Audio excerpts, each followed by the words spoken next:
네, 안녕하십니까. 자, 이제 15분부터 같이 보겠습니다. 건축법에 따른 건축 신고를 반려한 행위는 신고를 반려했다. 장차 있을지도 모르는 위험에서 미리 벗어날 수 있도록 길을 열어주고 위급한 건축물의 양상과 그 철거를 둘러싼 분쟁을 조기에 해결할 수 있게 해야 한다는 점에서 항고성의 대상이 된다. 맞죠? 과거에는 건축 신고 수리 거부는 소송의 대상이 안 된다고 했습니다. 그래서 이 신고는 본래적 의미 신고로 파악했고 이 수리 거부는 접수 거부로 파악해서 소송이 안 된 거였구나 라고 생각했습니다. 그랬다가 분쟁이 많이 생기다 보니까 이 수리 거부를 이제는 소송의 대상이 되는 것으로 판례가 바뀌었죠. 그러면 이게 본래 신고가 아니라 수리 신고인가? 이렇게 의미가 바뀌게 된 겁니다. 근데 이게 바뀌었다는 것은 확실한데 이 건축법상 신고가 본래 신고에서 수리 신고로 바뀌었는지가 좀 불명확합니다. 이게 판례가 좀 표현이 왔다 갔다 해서. 자, 그래서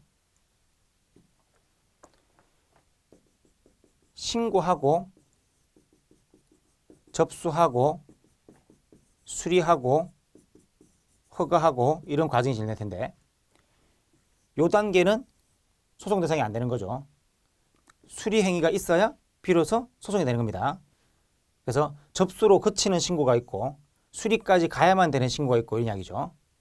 근데 건축신고는 과거에 수리 거부가 소송이 안 되니까 그것은 접수 거부의 뜻으로 봤다는 얘기죠. 그럼 본래적 의미 신고라는 얘기죠. 여기까지 가게 되면 수리가 요하는 신고가 되는 것이고 근데 여기서 지금 조기에 해결한다는 말은 접수 거부에서 수리 거부로 바뀐 게 아니라 접수 거부인데 예외적으로 소송이 되게 해준다. 이런 의미로 이해할 수도 있다는 겁니다. 그래서 조기에 해결한다는 말을 좀 앞으로 당겨서 해결한다는 거죠.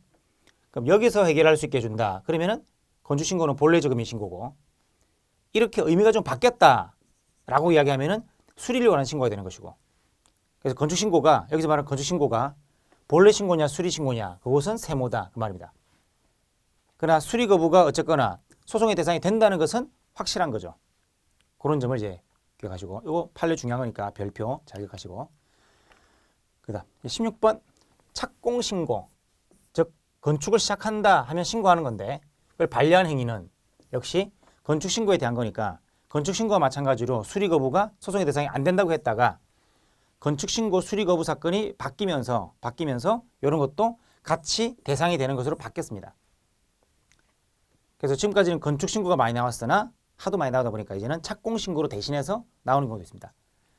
당사자에게 장래 법적 불이익이 예견되지 않아서 이를 법적으로 다툴 실익이 없으므로 소송의 대상이 될 수 없다. 옛날 이야기고 지금은 될 수 있다로 판례가 바뀌었다. 그 뜻입니다.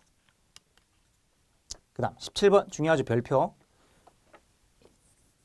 인허가를 받은 것으로 간주한다는 거죠. 의지한다.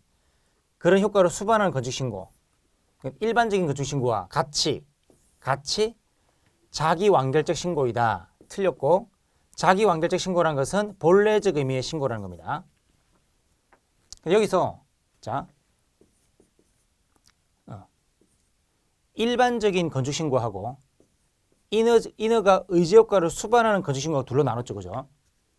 방금 말씀드린 일반적인 건축신고는 뭡니까? 여기 지금 수리하는 행위가 수리 거부가 소송의 대상이 안 되다가 되는 걸로 바뀌었다 그랬습니다. 인허가 의지 효과를 가져오는 신고는 이거는 수리 신고입니다. 수리 거부가 소송의 대상이 됩니다. 그리고 이거는 수리를 요하는 신고라고 확실하게 말을 했는데 여기는 본래적 의미의 신고인지 아니면 수리를 요하는 신고인지가 좀 왔다리 갔다리 한다. 왔다리 갔다리 한다. 그냥 했던 거죠. 그래서 여기서 마찬가지 일반적인 건축신고와 달리 요 앞에 거 있죠? 의지효과로 수반하는 건축신고는 일반적 신고와 다르게 이거는 수리를 요하는 신고다. 그렇게 표현하고 있습니다. 그럼 얘랑 다르게 수리신고면은 얘는 뭐다? 본래적 의미 신고다. 이렇게 되거든요. 그럼 아까 말한 것처럼 본래적 의미 신고이지만 그 수리 거부가 소송 대상이 안 되는 게 아니라 되는 이상한 판결인 거죠. 본래적 의미 신고이지만 접수 거부가 소송이 되는 이런 의미가 되어버린다고. 그래서 이게 본래 신고인가 수리 신고인가 좀 애매하게 돼 있다. 그랬습니다. 시험에서 왔다 갔다 합니다. 왔다 갔다. 아시겠죠? 그렇게 보시면 되겠습니다. 그래서 요게 수리 신고인 건 확실하다. 요게 수리 신고인 거는.